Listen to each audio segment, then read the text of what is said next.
Сура не глава из Корана, а река, которая встретила меня такой жарой, что ни есть, ни курить, ни пить коньяк до наступления темноты совершенно не хотелось. Она приняла мою байдарку и понесла ровно и мощно.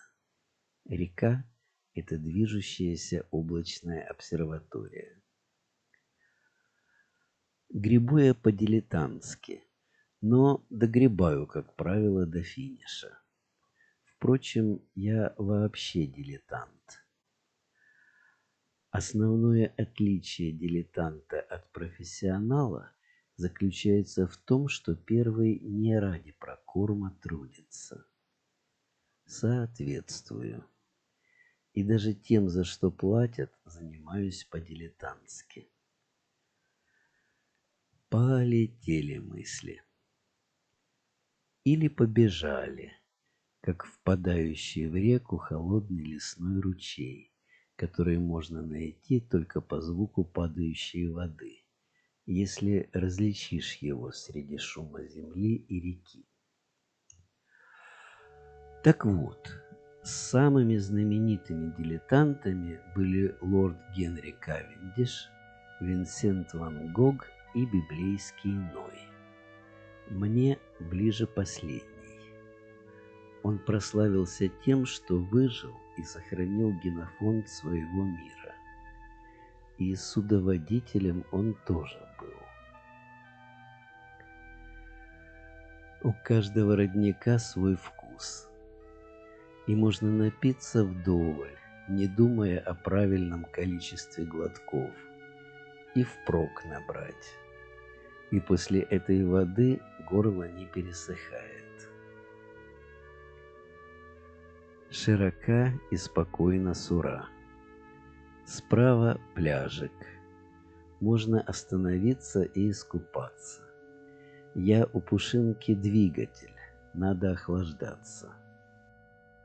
Для стоянки это место не годится. Тени нет. Слева манящий сосняк. Там наверху отличное место для лагеря, но попробуй поднимись. Впереди лесистый холм. Он красив по канту. Целесообразность без цели. Пейзаж красит, но я на него не пойду. Я иду вниз по течению и думаю о человеческом виде, который, как умею, пытаюсь сохранить. Заражаю, кого могу, своими ценностями.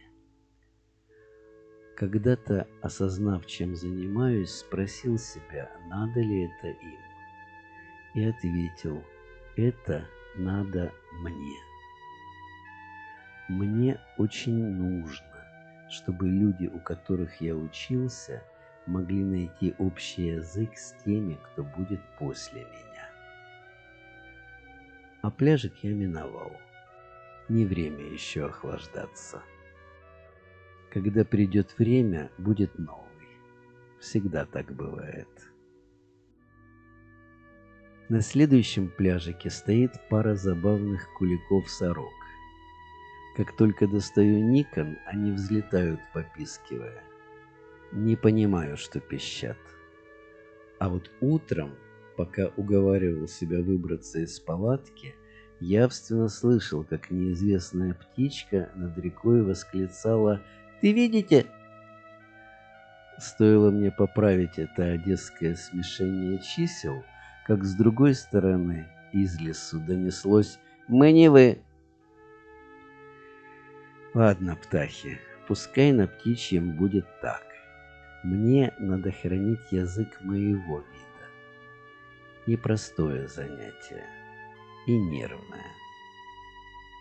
Всякий живой язык меняется, упрощается, жертвует индивидуальностью ради всеобщности в пространстве. Это не мое дело.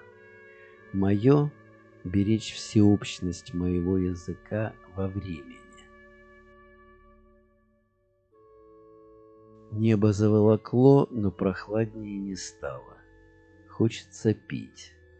Ни родников, ни ручьев сегодня не было, и чай кончается. На мостки у базы отдыха вышел городского вида парень с удочкой. Я спросил, можно ли тут где-нибудь набрать воды.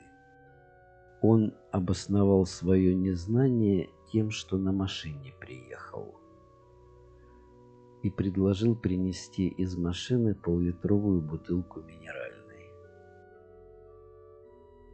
Пол-литра мне с избытком хватает на дневной переход. И дошел бы я этот день на оставшемся чае. Я принял дар с благодарностью. Бутылка была горячей. Я тут же выпил половину. Больше у меня до конца похода проблем с питьевой водой не было. Хорошо жить на свете. Только вот долги копятся. Успеть бы отдать. Сура вынесла меня к финишной точке на 5 дней раньше срока. Я не успел рассказать о простых и важных вещах, случившихся после бутылки горячей газировки. Но хоть о дилетантстве-то сказать надо. Дилетантство целесообразно вне конечной цели, потому что цель его, как и всей жизни, продолжение жизни. А в облачной обсерватории отцвели белые зонтики.